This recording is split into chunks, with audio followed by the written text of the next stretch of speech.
हिंद साथियों, मैं आपका दोस्त, आपका हमसफर, भोजपुरी गायक व भारतीय सब लोग पार्टी के युवा राष्ट्रीय महासचिव सह प्रवक्ता संतोष रेणु यादव। साथियों, अभी वर्तमान में जो बिहार की स्थिति है उससे आप सब वाकिफ हैं। दिन पर दिन लगातार कोरोना पीड़ितों की संख्या में इजाफा होता जा रहा है। 22 मार्च 2020 को पहली बार हिंदुस्तान में लॉकडाउन लगी। उसके बाद अलग अलग राज्यों, अलग अलग क्षेत्रों की स्थिति को देखते हुए भारत सरकार के आदेशानुसार अलग अलग राज्यों को अपने अपने अधिकार दिए गए और देश को अनलॉक किया गया। लेकिन कुछ राज्य जो उक्त जो समय मिला उन्हें, उस समय में अपने राज्य की जो स्वास्थ्य की जो व्यवस्था थी उसे सुदृढ़ किया, आम जनमानस के लिए कुछ कार्य किया। कुछ राज्य ऐसे थे जो इस कोरोना काल को घोटाला काल में परिवर्तित कर दिए। कुछ मुख्यमंत्री ऐसे थे जो बिल्कुल अपनी जवाबदेही से पीछे हट करके और जनता को बीमार होकर के भूखे पेट मरने को मजबूर कर दिया। जितना वक्त मिला उस वक्त का उपयोग उन्होंने अपने राजनीतिक षड्यंत्रों में और अपने जो सरकार की तंत्र है उसको अगले विधानसभा में कैसे कार्य करना है, ये सोच विचार और ये प्लानिंग करने में लगा दी। साथियों, अभी जैसा कि आप देख रहे हैं कि लगातार चाहे पीएमसीएच की स्थिति हो, चाहे वो एनएमसीएच की स्थिति हो, डीएमसीएच की स्थिति हो, एएनएमसीएच की स्थिति हो, हर जगह लाशों का अंबार लगा हुआ है। कोरोना पॉजिटिव दम तोड़ रहे हैं। लाशों को कोविड डिपार्टमेंट में ही 2 से 3 दिन 4 दिन तक रख करके सड़ा दिया जा रहा है और वहीं पे उसी डिपार्टमेंट में अदर बेड पे दूसरे रोगियों का, मरीजों का इलाज किया जा रहा है। दोस्तों, बहुत ही भयावह स्थिति है, बहुत ही चिंता होती है, बहुत दुख होती है ये सोच करके, ये जान करके और देख करके कि ऐसी परिस्थिति में भी कुछ लोग जो खास करके सरकार के लोग हैं वो चुनाव कराने की बात करते हैं। मैं कहता हूं उन तमाम लोगों से कि क्या ऐसी परिस्थिति में चुनाव कराना उचित है? जब हमारे देश का निवासी ही नहीं रहेंगे, जब हमारे राज्य के जनता ही नहीं रहेंगे, तो फिर आप किसके लिए आप नेता बनेंगे? क्या आपको सिर्फ अपनी कुर्सी प्यारी है? क्या अपनी कुर्सी पे बैठ करके सारी जिम्मेवारी का निर्वहन सिर्फ चुनाव करा कर देंगे? आपको जो जिम्मेवारी मिली आपने उसका निर्वहन किया क्या? अगर आपके घर से 2-4 लोग इन्फेक्टेड होकर के और दम तोड़ चुके होते तो क्या उस वक्त भी आप चुनाव की बात करते? दोस्तों, बड़ा दुख होता है, बहुत ही भीषण स्थिति है। जो भी आम जनमानस है पूरी तरीके से उनको बिलखने के लिए छोड़ दिया गया है, तड़पने के लिए छोड़ दिया गया है। मुख्यमंत्री के भतीजी के इलाज के लिए मुख्यमंत्री आवास में एक स्पेशल, सुपर स्पेशल हॉस्पिटल का निर्माण किया जाता है। दोस्तों, मेरा कहना है, छोटी सी बात मैं आपसे शेयर करना चाहता हूँ। आप सब कमेंट में अपना कुछ राय देंगे। दोस्तों, करीब 100 के आसपास में अनुमंडल बिहार सूबे में, बिहार राज्य में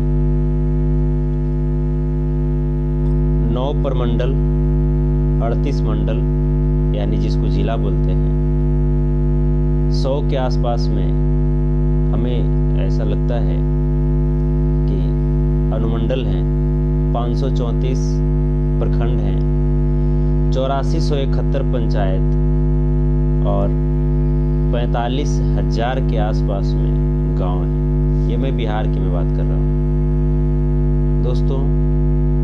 हर जगह, चाहे वो पंचायत लेवल की बात करें, जिला लेवल की बात करें, विधानसभा लेवल की बात करें, लोकसभा लेवल की बात करें या राज्य लेवल की बात करें, दोस्तों हर जगह सरकारी सिस्टम अवेलेबल है। चाहे वो पंचायत में मुखिया, प्रमुख जो कि ब्लॉक में हैं, प्रखंड में हैं, पंचायत में वार्ड हैं, पंचायत से कुछ वक्त मिला, सरकार क्या की?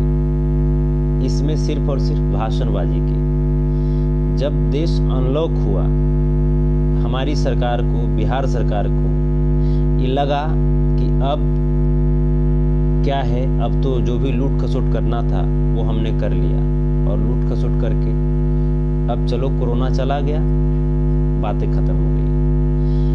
इतनी निकम्मी और इतनी संवेदनहीन मुख्यमंत्री, इतनी संवेदनहीन सरकार, जो बिल्कुल मानवीय जितने भी सोच हैं उसको मिटा चुका है अपने दिमाग से, राक्षसी प्रवृत्ति के हो चुके हैं। हर जगह, चाहे आप देखिए लॉकडाउन जिस वक्त पहली दफा लगा, उस वक्त कितनी असंवेदनशील बयान आ रहे थे इनके।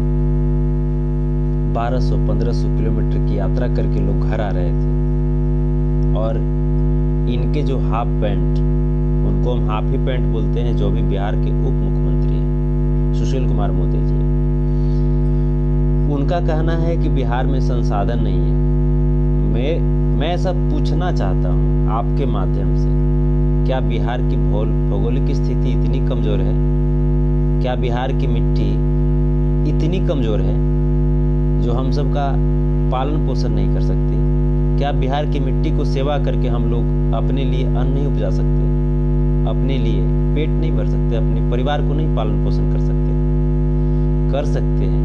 ये इन नेताओं ने लूट चुका है, बिहार की उर्वरक क्षमता को दोहन किया है, शोषण किया है, बिहार के टैलेंट को मरने पे मजबूर किया है। आज देखते हैं आइंस्टीन को चुनौती देने वाले वशिष्ठ नारायण सिंह जब अंतिम सांस लेते हैं अपनी जिंदगी का, जब दम तोड़ चुके होते हैं, उनके पास एक एम्बुलेंस तक की व्यवस्था नहीं होती है। क्या बात करते हैं। हम ज्यादा तो कुछ नहीं कहेंगे, बस इतना ही छोटी सी बस यही बात हम कहना चाहेंगे कि अभी जो स्थिति है लाशों के ढेर पे, प्लीज जितने भी लोग हैं, मैं बस यही कहना चाहता हूँ, अगर पॉलिटिकल लोग हैं, लाशों के ढेर पे चुनाव मत करवाइए। बिहार का हाथ अभी खून से सना हुआ है। प्रतिदिन हमारे गरीब मजदूर, मेरे किसान, मेरे नौजवान साथी प्रतिदिन इस दुनिया को अलविदा कह रहे हैं। वक्त नहीं है कहने की, वक्त नहीं है। असामयिक बीमारी की चपेट में आकर के, न तो उच्च स्वास्थ्य की सुविधाएं हैं, न तो यहाँ पे आर्थिक वैसी उनकी स्थिति है जो इलाज करा सके बड़े बड़े हॉस्पिटल में। ऐसा नहीं है कि बिहार में बड़े हॉस्पिटल में इलाज नहीं हो रहा है, इलाज हो रहा है, लेकिन वहाँ किसका इलाज हो रहा है? बड़े लोगों का इलाज हो रहा है। वहाँ किसका इलाज हो रहा है? जिसको आपने वोट दे करके बड़ा लोग बना दिया, साहब बना दिया, विधायक जी बना दिया, सांसद जी बना दिया। वो आपके लिए क्या किया? वो लूट करके पैसा अपने बच्चे के लिए, अपने बच्चे के शौक पूरा करने के लिए वो आपके पैसों का उपयोग करेगा, आपके बच्चे के मुंह का निवाला छीन करके। क्या किया हमने उनको विश्वास दिया, आपने उनको विश्वास दिया, उसने क्या किया? विश्वासघात किया। इस वक्त बहुत सारी बातें हैं जिस पे ध्यान आकृष्ट करने की जरूरत है। दोस्तों, मैं आप सबसे मैं कहता हूँ, इस चुनाव का बहिष्कार हम सब मिल करके करें। मैं एक पॉलिटिकल व्यक्ति के हिसाब से मैं अभी बात नहीं कर रहा हूँ, मैं बिल्कुल एक इंसान, एक मानव के हैसियत से मैं बात कर रहा हूँ। जिंदगी सबके लिए जरूरी है। जितना हम अपने माँ बाप के लिए प्यारे हैं, उतना ही आप सब अपने माँ बाप के लिए प्यारे हैं। जितना हम इस समाज, इस देश के ऊपर मेरा अधिकार है, उतना आपका भी अधिकार है। क्या होगा? 6 महीना चुनाव नहीं होगा। नीतीश बाबू को बस इसी बात का डर सता रहा है कि चुनाव जब नहीं होगा, मुख्यमंत्री का कार्यकाल समाप्त हो जाएगा, तो यहाँ सूबे में राष्ट्रपति शासन लगा दी जाएगी। और उसके बाद फिर क्या होगा? राष्ट्रपति शासन जैसे ही लगाई जाएगी तो यहाँ की जो व्यवस्था है वो बदल जाएगी। राष्ट्रपति शासन लगाने का मतलब है कि जितनी भी जो आप व्यवस्था देख रहे हैं अभी, ये बिल्कुल बदल जाएगी, क्योंकि वो उस समय कोई राज्य सरकार नहीं होगी। उस समय राष्ट्रपति और जो केंद्र से जो रिलेटेड लोग होते हैं, ये उनका दायित्व हो जाएगा कि बिहार में हम कोरोना को कैसे कंट्रोल करें, या बिहार के लोगों को हम कैसे सुरक्षित रख सकते हैं। ये तो सरकार चाहती नहीं है। थोड़ी सी भी अगर संवेदना होती सरकार की आत्मा में, थोड़ी सी भी चेतना होती, तो सरकार बिल्कुल इस्तीफा दे देती सरकार को। और मैं कहता हूँ राज्यपाल महोदय से, मैं राष्ट्रपति महोदय से कहता हूँ कि सरकार को बर्खास्त कर दीजिए। आज जिस प्रकार से बिहार की जनता को मरने पे मजबूर कर दी है सरकार, क्या वक्त नहीं मिला? वक्त मिला। हम कहते हैं कि वक्त 15 दिन काफी था, 15 दिन काफी था। आप सोच सकते हैं 8471 गांव हैं, 8471 पंचायत है बिहार में। 45,301 के आसपास का गांव है। जो आंकड़ा है वो मैं आपको बता रहा हूँ। 534 प्रखंड है। क्या आपको लगता है कि 15 दिन में क्या टेस्टिंग नहीं की जा सकती थी? 15 दिन में टेस्टिंग बिल्कुल की जा सकती थी। लेकिन स्थिति यहाँ की तो ये है, 13.25 करोड़ की आबादी, और 13.25 करोड़ की आबादी में वेंटिलेटर कितने हैं? वेंटिलेटर 1000 भी नहीं है। 500 बेड वाले हॉस्पिटल कितने हैं? पूरे बिहार की मैं बात कर रहा हूँ, एक भी नहीं है जहाँ पे समुचित इलाज हो सके, जहाँ पे 500 बेड पे रियल में इलाज किया जा सके। एक भी हॉस्पिटल नहीं है। कैसे आप स्वास्थ्य को आप सुधार सकते हैं? कैसे लोगों को ये भरोसा दिला सकते हैं कि मैं आपके साथ हूँ? अगर आप स्वास्थ्य के क्षेत्र में संघर्ष करेंगे तो मैं आपका उसमें सहयोगी बनूंगा और मैं आपको बचा लूंगा। कैसे आप? बहुत दुख होता है, लगातार 15 साल सरकार में रहने के बावजूद अगर इस तरह की बात, इस तरह के दावे अगर कोई सरकार नहीं कर पाए, उस सरकार को चुल्लू भर पानी में डूब के मर जाना चाहिए। इसके अलावा कोई जगह नहीं है। मैं कहता हूँ दोस्तों, लोग बोलते हैं कि नीतीश बाबू घोटाला क्यों करेंगे, इनका बेटा चुनाव में है क्या, या इनका बेटा पॉलिटिक्स में है क्या? मैं कहता हूँ जब घोटाला ही नहीं किए तो फिर सृजन घोटाले का उजागर क्यों नहीं करते हैं? सृजन घोटाले में जो जितनी भी गड़बड़ियाँ हुई, जिसमें सुशील कुमार मोदी जी, इनकी बहन रेखा मोदी और भी जो तमाम लोग जो हैं शामिल हैं, उसकी जांच सीबीआई और उसके साथ साथ जो रिटायर्ड, जो सुप्रीम कोर्ट या पटना हाई कोर्ट के जो रिटायर्ड जज हैं, उनकी बेंच से क्यों नहीं करवाई जाती है? इसके बाद मुजफ्फरपुर बालिका कांड आप लोग जानते होंगे, जिसमें ब्रजेश ठाकुर अभियुक्त बना। हम कहते हैं मुजफ्फरपुर बालिका कांड कितनी घिनौनी कांड है, कितनी शर्मसार करने वाली कांड है, ये आप सब समझ सकते हैं। उसके अलावा बहुत सारी चमकी बुखार से करीब 4,500 बच्चे मुजफ्फरपुर में दम तोड़ दिए थे। 4,500 बच्चे मुजफ्फरपुर में दम तोड़ दिए थे, जिसमें आपको ये भी मालूम होगा कि गोरखपुर के एक डॉक्टर थे, डॉक्टर कफील खान, वो आए थे यहाँ पे इलाज करने के लिए। उसके बाद उन्होंने भी बहुत तरह की बातें रखी थी कि इस तरह की समस्याएं हैं यहाँ पे स्वास्थ्य के क्षेत्र में, लेकिन उसको सरकार उसके ऊपर ध्यान नहीं देती है। खैर आज कफील खान जेल में है, उसके ऊपर रासुका लगा दिया गया है। किसी बयान, कौन सा बयान था वो उसके ऊपर बाद में कभी किसी लाइव में चर्चा करेंगे, लेकिन यहाँ पे बिहार सरकार की बात करते हैं। कफील खान ने जो बोला, बिल्कुल 4,500 से ऊपर बच्चे दम तोड़ दिए जब मुजफ्फरपुर में चमकी बुखार हुआ था। सूबे के स्वास्थ्य मंत्री मंगल पांडे जी एक कार्यक्रम में शिरकत करने जाते हैं। वहाँ पे एक जो दरोगा होते हैं या पुलिस अधिकारी होते हैं वो मना करते हैं, वो जैसे जाने से रोकते हैं या उनको कहते हैं कि सर आपका जो भी है लेटर यहाँ पे शामिल होने के लिए। उनको वो बोलते हैं जो मंगल पांडे हैं कि इसको यहाँ पे कौन रखा है, इसे बर्खास्त करो। इस तरह का नेता अगर पैदा हो समाज में तो फिर कैसे कल्पना कर सकते हैं कि एक आम जनमानस के लिए वो कार्य करेगा। जिस वक्त चुनाव जीतते हैं जो जनप्रतिनिधि होते हैं उसी वक्त वो रंगदार बन जाते हैं। उन्हें लगता है आज तो पूरी दुनिया हमारी मुट्ठी में। जो IAS ऑफिसर, जो IPS हैं, वो UPSC BPSC कंप्लीट करके, जिन्होंने 18 घंटे 20 घंटे मेहनत करके और UPSC BPSC कंप्लीट किया है, उसके ऊपर अपना शासन चलाते हैं, हुकूमत चलाते हैं। फिर कैसे उस UPSC और BPSC का जो माइंड है उसके पढ़ाई को, उसके टैलेंट को आप कहाँ इम्प्लीमेंट होने दे रहे हैं विकास के कार्यों में। यहाँ पे तो देखते हैं जो नेता लोग हैं अपने बॉडीगार्ड लेकर के, बड़े बड़े लाइसेंसी तो मिल ही जाता है उनको, लाइसेंसी वो फैक्ट्री जहाँ पे क्राइम का पालन पोषण होता है, लगभग मैं बता रहा हूँ आपको, जहाँ पे क्राइम का पालन पोषण होता है, क्रिमिनल का पालन पोषण होता है, उस फैक्ट्री का लगभग फैक्ट्री का आपको मुखिया जो होता है वो नेता होता है। इस बात को आप भी जान रहे हैं और हम भी जान रहे हैं, लेकिन हम उसको बेहतर मान लेते हैं। हम उसको मानते नहीं, भाई इसके पास राइफल है तो ये बहुत बड़ा आदमी है, राइफल है तो वो रंगदार आदमी है। रंगदार बनाता कौन है? हम और आप बनाते हैं। डर जाते हैं, उससे डर जाते हैं, सच बात कहने से पीछे मुकर जाते हैं।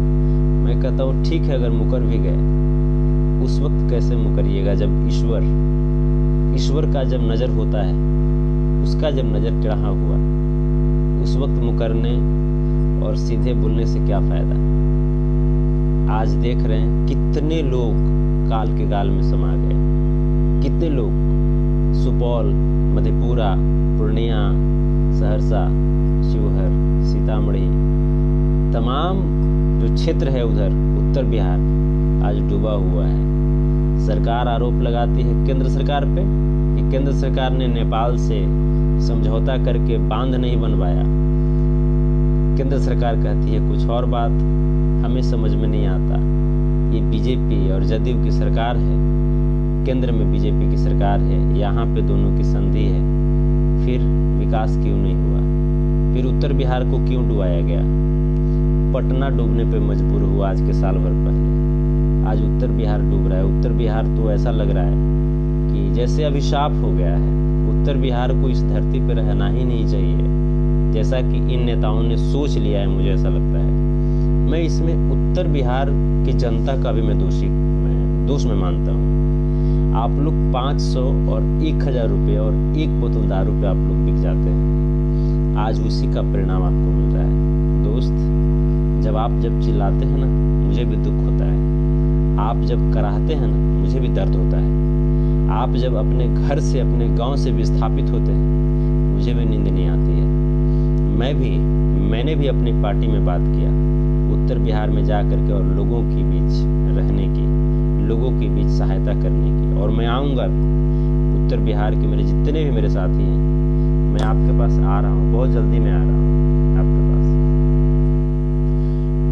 लेकिन प्लीज़ मैं यही कहूँगा आप सबसे, आज तक आपने जो गलती किया, प्लीज़ इस बार गलती नहीं करेंगे। मैं कहता हूँ किसी नेता को मत मानिए ना, किसी नेता को मत मानिए। आप सब में से कोई एक व्यक्ति ईमानदारी से खड़ा होइए, कोई एक व्यक्ति।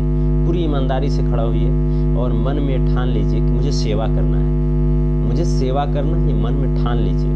और जिस दिन ठान लेंगे ना दोस्त, एक टर्म की बात हम करते हैं, एक भी अगर ईमानदार अगर विधायक अगर उत्तर बिहार में अगर निकल गया, एक ईमानदार विधायक, मैं कहता हूँ दोस्त, उत्तर बिहार की जो समस्या है ना, एक टर्म में समाप्त हो जाएगी।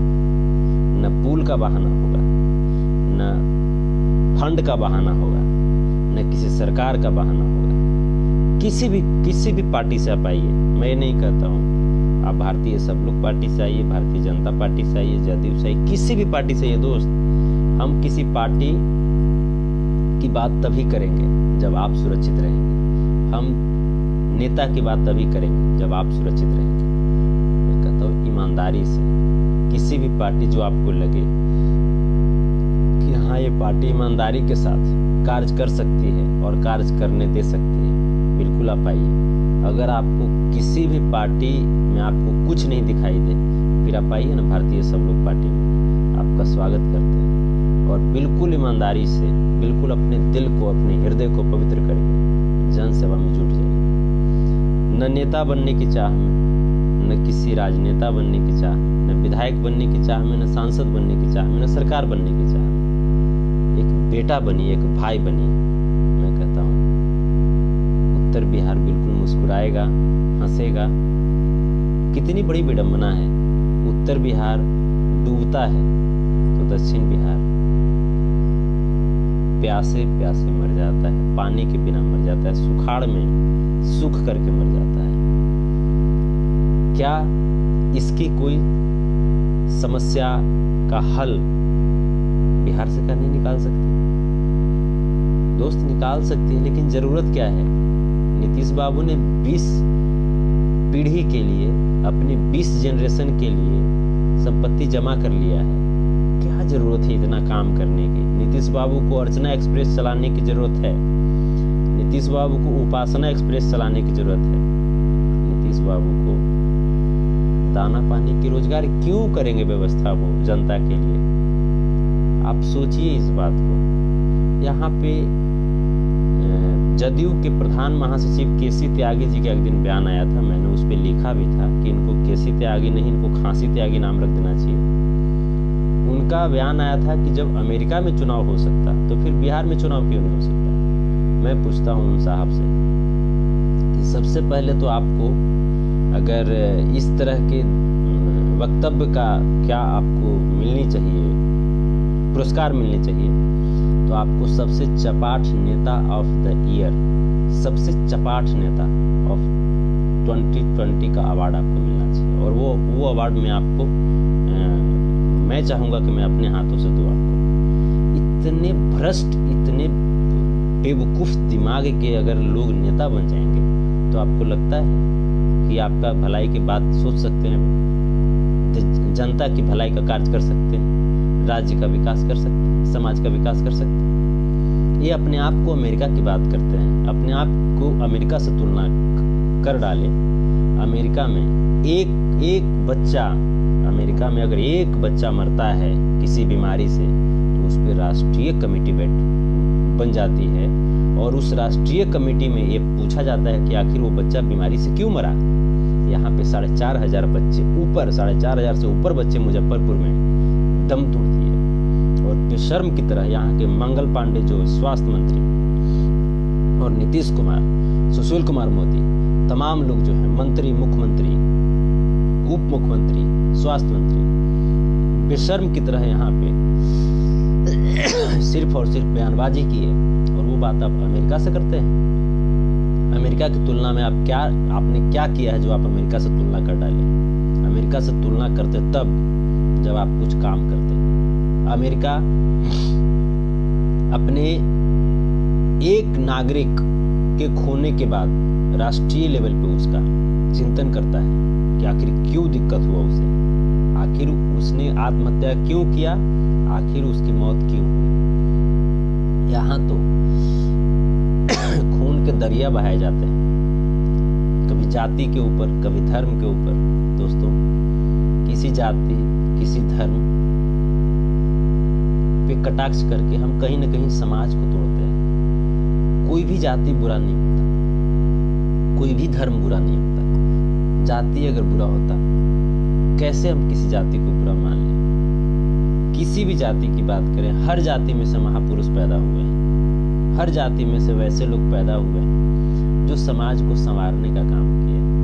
हर धर्म में से वैसे लोग जन्म लिए हैं, वैसे लोग पैदा हुए हैं जो कहीं न कहीं हिंदुस्तान को संवारे हैं, समाज को नई दिशा दी है। चाहे वो डॉक्टर भीमराव अम्बेडकर हो, चाहे वो डॉक्टर राजेंद्र प्रसाद जी, चाहे वो अब्दुल हमीद जी हो, चाहे वो डॉक्टर एपीजे अब्दुल कलाम जी हो, चाहे वो जयप्रकाश नारायण जी हो, चाहे वो स्वामी विवेकानंद जी हो, चाहे वो एक समय के लिए लालू यादव जी का भी नाम लेते हैं, उन्होंने भी कहीं न कहीं समाज को अपर लेवल पे लाया है। लेकिन अपर लेवल पे लाया, उनको लोगों ने विश्वास दिया, लेकिन उसके बाद वो भी भ्रष्टाचार में आज जेल में है। कहीं ना कहीं कुछ न कुछ तो बातें होंगी, कुछ न कुछ तो बातें होंगी। ऐसा नहीं कि सिर्फ वही भ्रष्ट हैं, ऐसा नहीं कि सिर्फ उन्होंने ही घोटाला किया। नीतीश कुमार ने भी घोटाला किया, सुशील कुमार मोदी ने भी घोटाला किया, बहुत सारे लोगों ने घोटाला किया, लेकिन उस पे हम नहीं जाते हैं। हम कहते हैं कि आखिर लालू यादव जी भी वहां पे गए, तो लालू यादव जी भी वहां पे गए तो कुछ न कुछ तो कारण था जिसके वजह से ही गए। आज हम या कोई भी लोग ये सोच लेते हैं कि नहीं, हम यादव हैं तो हमारे नेता वो हैं, हम पासवान हैं तो हमारे नेता वो हैं, हम भूमिहार हैं तो हमारे नेता वो हैं, राजपूत हैं तो हमारे नेता वो हैं। मैं कहता हूँ, क्या लालू यादव पूरे यादवों का सर्व कल्याण कर दिया? क्या जिसको अन्य जो जाति के जो लोग हैं, ब्राह्मण के अगर कोई लोग हैं ब्राह्मण जाति से, वो अगर किसी नेता को अगर मानते हैं कि नहीं ये हमारे नेता हैं, तो क्या आपके सर्व जातियों का कल्याण कर दिए वो? दोस्त, ऐसा नहीं होता है। सबको अपनी पेट, अपने बच्चों का निवाला जरूरी होता है, और उसी के बारे में सब लोग लगे हुए रहते हैं, उसी के फिराक में लगे हुए रहते हैं। हमारा और आपका सिर्फ एक दूसरे में मतभेद करा देते हैं, और मतभेद करा करके सिर्फ यूज करते हैं। कोई नेता अलग नहीं दोस्त, कोई अलग नहीं। सब एक दूसरे का वोट ले करके, पूरी जनता का वोट ले करके जब वो विधायक बनेंगे, जब वो एमपी बनेंगे, जब वो मंत्री बनेंगे, तो एक दूसरे नेता के लिए भी कार्य करेंगे, आम जनता के लिए कार्य नहीं करेंगे। अगर आम जनता के लिए कार्य करते, मैं सिंपल सी मैं चीज आपसे पूछता हूँ, मैं छोटी सी मैं बात आपसे पूछता हूँ कि अगर आम जनता के लिए कार्य करते, बिहार में करीब करीब 3.25 करोड़ की आबादी प्रवासी मजदूर हो चुकी है। एक विधानसभा क्षेत्र पे लगभग 13,000 की आबादी आती है। मैं कहता हूं, क्या एक विधायक के पास कैपेसिटी नहीं है 13,000 लोगों को रोजगार देने का? है, लेकिन वो चाहती नहीं, वो विजन नहीं रखती है, क्योंकि उसके लिए कार्य करना होगा, दिन रात एक करके मेहनत करना होगा, पसीना बहाना होगा, बरसात में भीगने होंगे, ठंड के मौसम में कांपते हुए कार्य करना होगा। ऐसा नहीं, उसके बदले में उसे पेमेंट भी मिलता है, विधायक का पेमेंट मिलता है, सारी सुविधाएं मिलती है, फिर भी वो कार्य नहीं करते। पता है क्यों? शिक्षा के क्षेत्र में आपको नहीं बढ़ा सकते, इस वजह से नहीं बढ़ा सकते, अगर आपके बच्चे पढ़ लिख जाएंगे तो कल होकर के वो भी नेतागिरी करना शुरू कर देंगे ना। आप समझिए बात को। आपको उनका मेंटेलिटी होता है कि समाज को नीचा रखना, समाज को अशिक्षित रखना, समाज को आर्थिक रूप से कमजोर रखना। अगर आप आर्थिक रूप से मजबूत हो जाएंगे तो उनका सोच है कि हमें तो वैल्यू नहीं देगा। इस प्रवृत्ति के लोग आज के डेट में नेता बन गए हैं, सेवा भूल गए हैं लोग, शोषण लोग बस ये कोशिश करते हैं कि शोषण किस तरीके से शोषण किया जाए। एक हमारे संदीप संवरिया जी हैं, मेरे छोटे भाई, मेरा बहुत ही प्यारा भाई, मैं भाई से मैं बहुत प्यार करता हूँ, बहुत ही अच्छा व्यक्ति है। अजय विश्वकर्मा राइटर, देखिए अजय विश्वकर्मा जी हैं, बहुत ही अच्छे मेरे मित्र, इनका घर शायद इनसे टेलीफोनिक बातें ही हुई थी और उसी के जरिए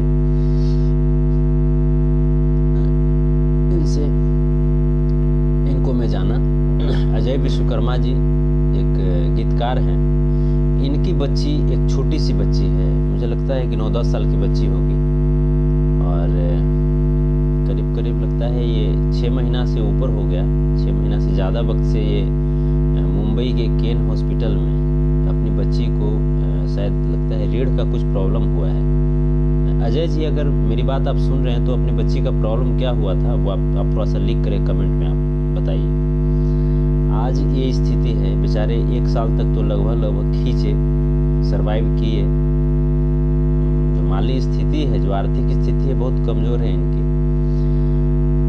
वो सरवाइव किए किसी तरीके से। आप समझ सकते हैं बॉम्बे में इलाज कराना कितना कठिन है। सबसे पहली चीज़ कि इन्होंने एक समाज की बेटी को बचाने का कार्य किया। वो बेटी सिर्फ इनकी नहीं है, वो बेटी समाज की बेटी है। समाज की बेटी के लिए इतना कर रहे हैं, इसके लिए इनको हेड्स ऑफ सलाम है। अजय जी, अजय विश्वकर्मा जी, आपको मुझे बहुत दुख, अभी मैं रियली में बोल रहा हूँ, मुझे बहुत दुख हो रहा है। ये करीब करीब हमें लगता है कि बहुत दिन से मुझे बोल रहे थे कि भैया हम तकलीफ़ में हैं, मेरे पास पैसे नहीं हैं कि मैं कैसे करूं। तमाम लोगों से सहयोग लेकर के मैं बच्ची का इलाज करा रहा हूं। हम कहते हैं कि ऐसे लोगों के लिए कहाँ चले जाते हैं नेता? क्या उन नेताओं की जिम्मेवारी नहीं होती? उस बच्ची को अगर इस तरह का रोग हुआ तो हम तो कहते हैं कि ऐसे रोग में बिल्कुल फ्री इलाज होने चाहिए। वैसे रोग जिसमें ज़्यादा पैसा लग रहा है, वैसे रोग में बिल्कुल सरकार की जवाबदेही बनती है, बिल्कुल फ्री इलाज करवा दो। आम जनमानस जब स्वस्थ रहेगा, शिक्षित रहेगा और रोजगार रहेगा तो बिल्कुल सुखी रहेगा आम जनमानस। आप उसकी व्यवस्था कर दो। सबसे पहले शिक्षा और स्वास्थ्य की बात हम करते हैं। शिक्षा और स्वास्थ्य की बात, यहाँ बेचारे अजय जी बहुत परेशान, मैं दिल से मैं दुखित। हाँ देखिए, इनकी बच्ची जो है ब्लड कैंसर से लड़ रही है, 7 साल की बच्ची है, 7 साल की बच्ची है और पैसे की जरूरत है। हम बहुत तकलीफ के साथ हम कह रहे हैं कि मुझे खुद पे बहुत शर्म आ रही है कि मैं नहीं कर पा रहा हूँ मदद, मेरे पास पैसे नहीं है मदद करने के लिए। हालांकि मैंने बहुत सारे लोगों को बोला है। अब ये बताइए, मैं 1000-2000 मदद करूँ तो ये अच्छा नहीं लगता है ना? ये अच्छा नहीं लगता है। मुझे खुद पे घृणा आ रही है। मेरे पास पैसे थे, ऐसा नहीं, मेरे पास पैसे थे। आप सब जान रहे हैं कि हम स्ट्रेट फॉरवर्ड आदमी हैं। मेरे पास पैसे थे। उस वक्त जो लॉकडाउन हुआ, लॉकडाउन में मैंने कर्ज लेकर के भी, जहाँ तक हमसे बना कर्ज लेकर के भी मैंने जो हमसे बना, बहुत सारे दोस्त को नहीं भी कर पाया, लेकिन जिनसे अगर 1-2 रुपया का मदद बना किन्हीं को, तो मैंने करने की कोशिश किया। उसी में पैसा ख़त्म हो गया। उसके बाद आप देख ही रहे सारा लॉकडाउन के बाद क्या स्थिति हो रही है। फिर भी मैंने इनके लिए बात किया है और इन्होंने अपना मोबाइल नंबर दिया है 9833646698। आप लोग एक बार फिर से नंबर इनका लिख लें और 9833646698 98 33 36 46 98। बस मैं यही कहना चाहूँगा कि आप सब प्लीज़ अगर जो कुछ भी होता है इनसे बात करके और इनको थोड़ा सा मदद कर दीजिए, इनसे बात कर लीजिए और इनको मदद कर दीजिए प्लीज़। मैं यही कहूँगा, मैं आपका शुक्रगुजार रहूँगा। जितने भी लोग अगर इनको मदद करते हैं तो मैं शुक्रगुजार रहूँगा। एक बेटी का सवाल है, एक बेटी के लिए हम लोग तमाम तरह की बात करते हैं। यहाँ पे एक बेटी बिल्कुल बीमार है और रो रही है। प्लीज़ अगर कुछ बने तो प्लीज़ ज़रूर करें। समझ में नहीं आता दोस्त, कैसा समाज बन गया है, कैसा क्या हो गया है ये नेता लोग। ऐसा नहीं, मैं इनके विधानसभा क्षेत्र में मैंने बात किया था, इनके विधायक साहब से भी मैंने बात किया, लेकिन मैंने उनका भी मन टटोला। वो चाह जाते तो क्या था, इनके एमपी साहब चाह जाते क्या था, एक बच्ची का इलाज नहीं किया सकता है। एक बच्ची को कैंसर के इलाज के लिए उनके पिता को किसी और से कहना पड़ेगा। इस समाज का दर्द है, इन राजनेताओं की करतूत है। मैंने इस बार मन बनाया है, चूंकि तमाम तरह से मुझे भी फोन आ रहा है और आप लोग चाहते हैं, तो मैंने इस बार अपने आप को, मैं इस बार चुनाव में आऊंगा, ऐसा मैंने मन बनाया है। और लगभग ये 60% कन्फर्म है कि मैं इस बार चुनाव में आ रहा हूं। और मैं विधायक बनकर के मैं दिखाऊंगा कि एक विधायक कैसे कार्य करता है। अगर आप लोगों ने विश्वास जता दिया तो मैं विधायक बन करके और लोगों की सेवा करके मैं बताऊंगा कि विधायक कैसे बनता है, विधायक कैसे कार्य करता है, और एक विधायक यदि चाह जाए सही तरीके से तो कैसे अपने क्षेत्र के लोगों के चेहरे पर मुस्कान ला सकता है, ये मैं दिखाऊंगा। और उन तमाम लोग जो घूसखोर और भ्रष्टाचार हो चुके हैं, भ्रष्टाचारी हो चुके हैं, मैं उनके मुंह पे मैं जवाब दूंगा, उनके मुंह पे कालिक पोतने का काम करूंगा। मैं बनूंगा इस बार, आपके बीच में आऊंगा, चाहे किसी भी क्षेत्र से आऊं, लेकिन आपके बीच में आऊंगा। आप लोग जो भी आशीर्वाद स्वरूप मुझे पसंद करेंगे, मैं आपके विश्वास का कभी कत्ल नहीं कर सकता। मैं आपके बीच में अपने आप को इतना रगड़ूंगा अपने आप को कि आपके चेहरे पे मुस्कान आ जाए। और आपके चेहरे पे जिस दिन मुस्कान आ गई, हमारी सारी जितनी भी मेरी मेहनत थी, मेरे जितने भी संघर्ष थे, सारा संघर्ष सफल हो जाएगा। एक पैसा मैं कह रहा हूं, एक सिंगल पैसा का भी अगर भ्रष्टाचार अगर हुआ तो बीच चौराहे पे मुझे खड़ा करके और फांसी पे लटका दीजिएगा। सिंगल पैसा की मैं बात करूं, एक पैसा, 1 रुपया की बात मैं नहीं कर रहा हूं, 1 पैसा की मैं बात कर रहा हूं। दोस्त, मैं आपके लिए लड़ूंगा, मैं आपके लिए झगड़ा करूंगा, कहीं से भी झगड़ा करके आपके चेहरे पे मुस्कान लाऊंगा। चाहे मुझे मुख्यमंत्री से टकराना पड़े, मुझे प्रधानमंत्री से टकराना पड़े, मुझे फर्क नहीं पड़ता है। मैं किसी से भी टकरा लूंगा आपके लिए, आपके चेहरे पे मुस्कान लाऊंगा।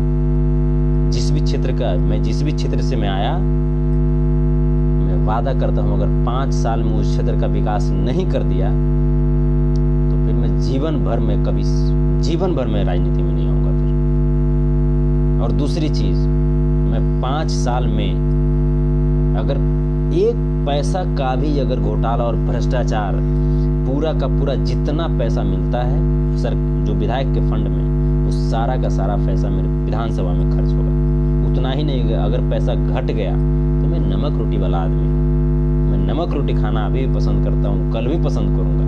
कल विधायक बन जाने के बाद ऐसा थोड़े है कि नमक रोटी मुझे गड़ने लगेगा।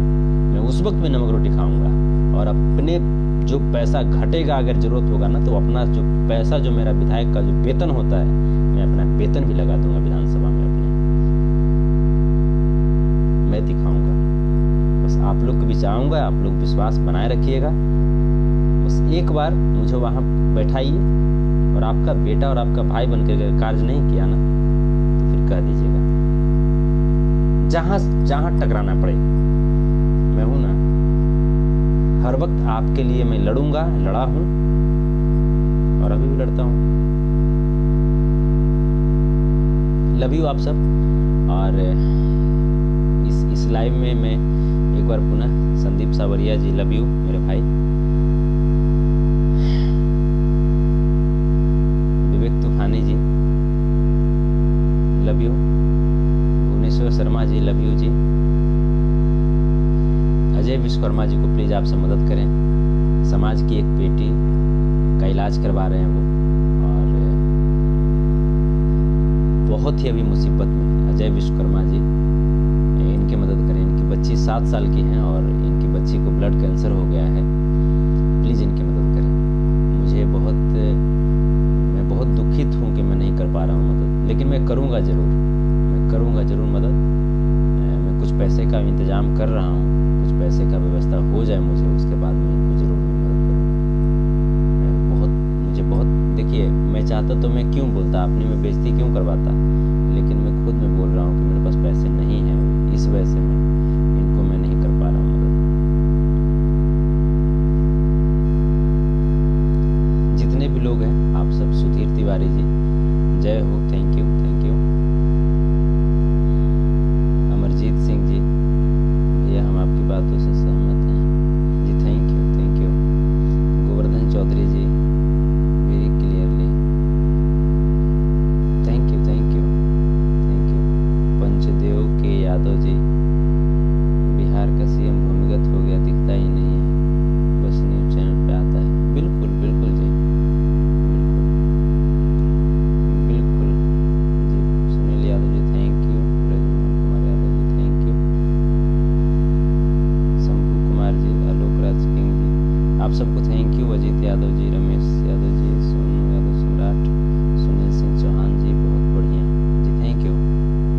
राम बाबू सेठी, बहुत थैंक यू आप सबको। राकेश सिंह जी, संतोष राजा जी, विनोद लाल प्रेमी जी, आप सबको बहुत धन्यवाद आप सबको। मुफिकुल आलम, happy ji, thank you.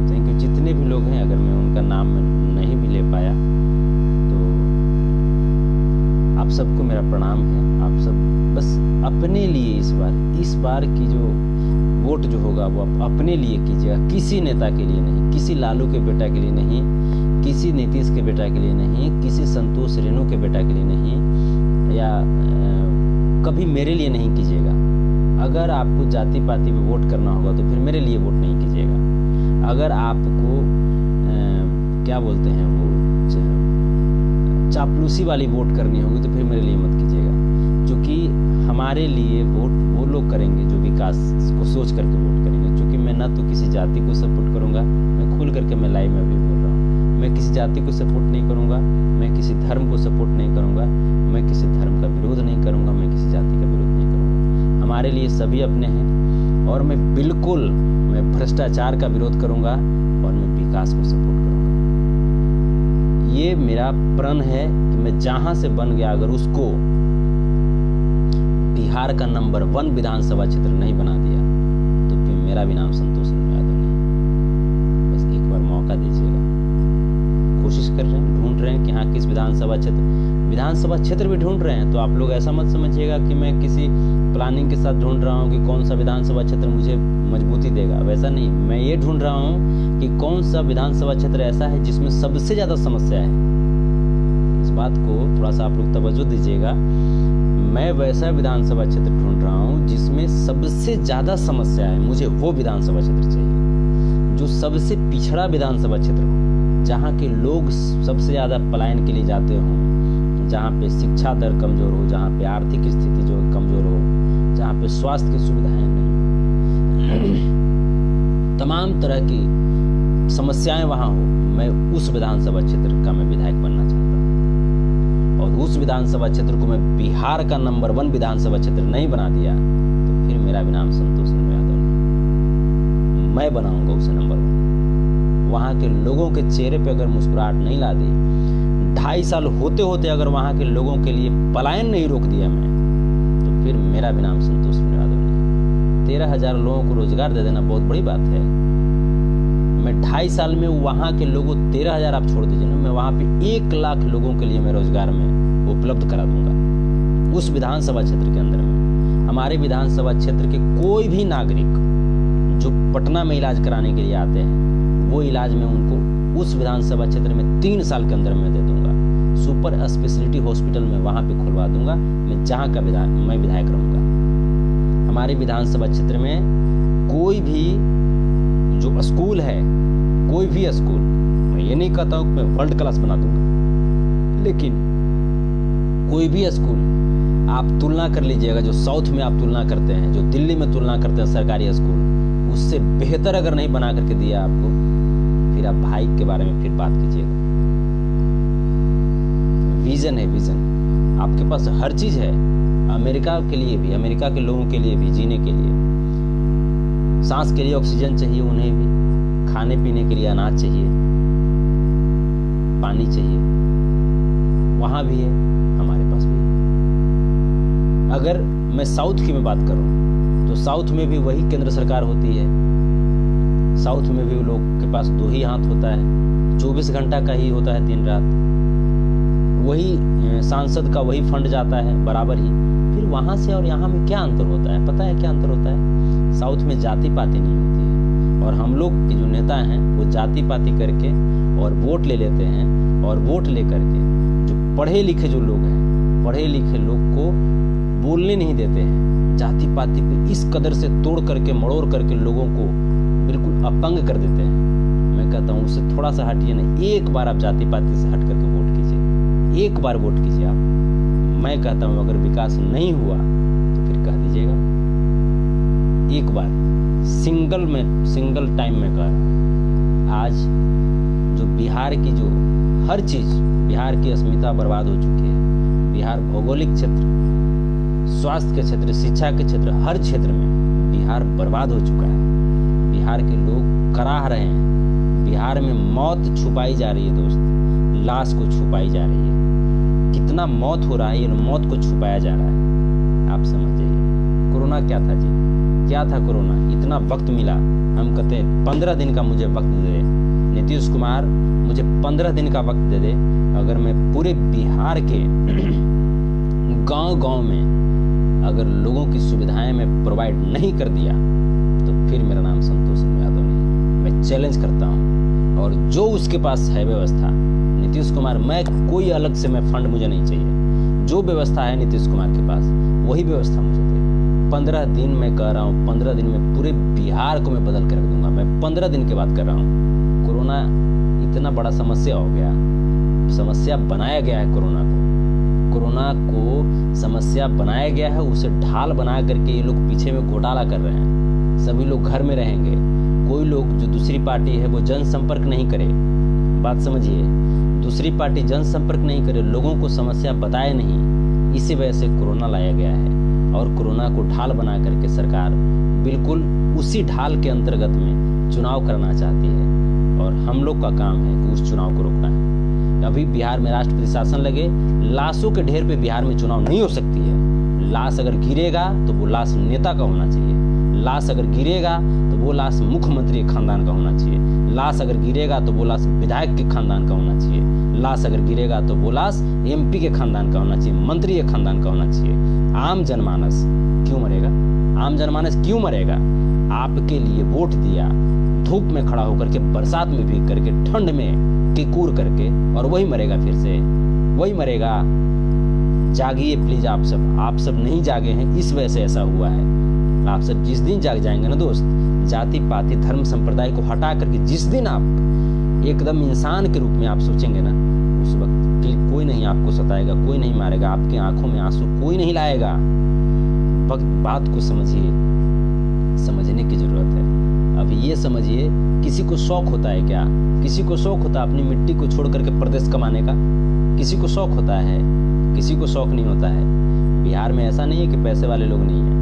Alkem आप लोग जानते होंगे, जिसका सुमो टैबलेट आता है, जिसका टैक्सिम इंजेक्शन आता है, अल्केम जानते होंगे आप लोग, जिसका फेंसिटा टैबलेट आता है, उसका मालिक जहानाबाद का। अरिस्टो आप लोग जानते होंगे, जिसका फ्लेक्सन टैबलेट आता है, जिसका ट्रैक्सोल क्या बोलते हैं सुई आता है, जिसका आपको मेगा पेन आता है, कैप्सूल आता है। अरिस्टो की मैं बात कर रहा हूँ, उसे आप लोग जानते होंगे। फ्लेक्सन टैबलेट तो खाए ही होंगे दर्द बुखार में। उसका मालिक कहाँ का है? जहानाबाद का, बिहार का है। सुब्रत राय सहारा का नाम आप लोग जाने ही होंगे, सहारा इंडिया, कहाँ के रहने वाले हैं? बिहार के रहने वाले हैं। आम्रपाली ग्रुप, बिहार।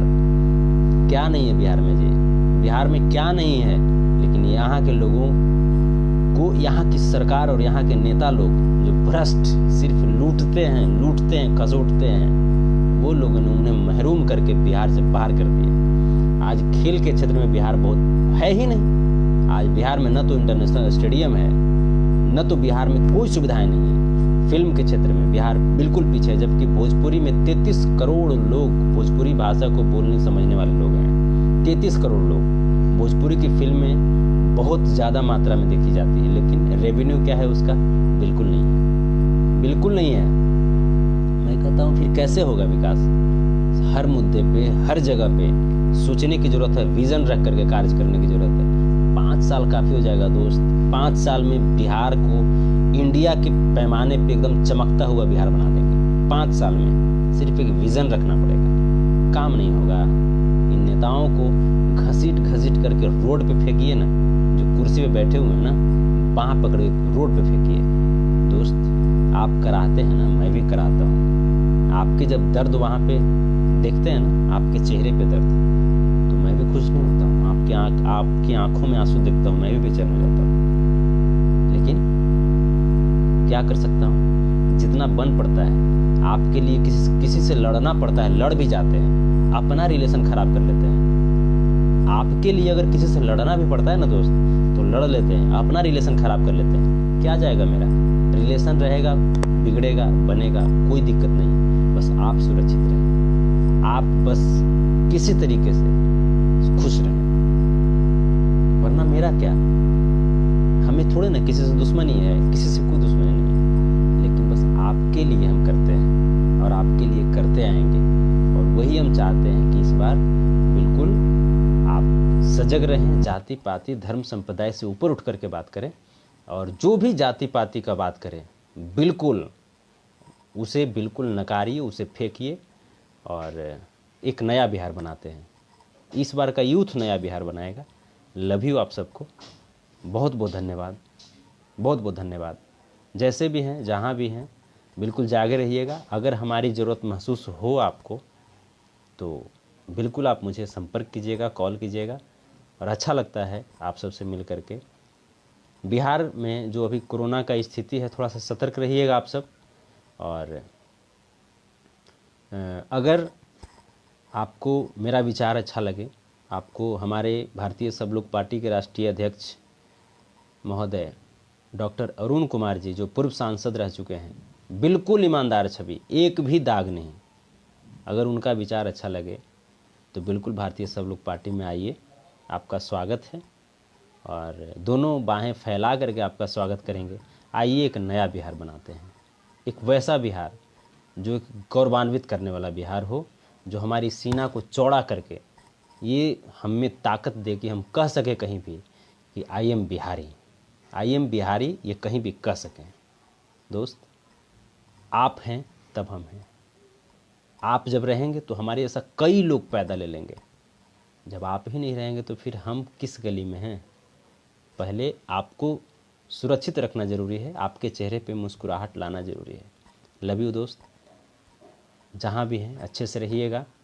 आपके माता पिता को, जितने भी मेरे से सीनियर लोग, बड़े लोग जुड़े हुए हैं, उनको मेरा प्रणाम, चरण स्पर्श। मेरे जितने भी भाई हैं उनको मेरी बहुत बहुत शुभकामनाएँ, बहुत आशीर्वाद आपको। हमेशा खुश रहिए। अगर कहीं पे आपको लगे कि संतोष रेणु यादव की ज़रूरत है, तो बिल्कुल ये मेरा सौभाग्य होगा कि आप मुझे कॉल करेंगे और कुछ अपने जीवन में हमें भी कुछ करने का मौका देंगे। बहुत बहुत धन्यवाद। लव यू, प्रणाम, जय हिंद, जय भारत।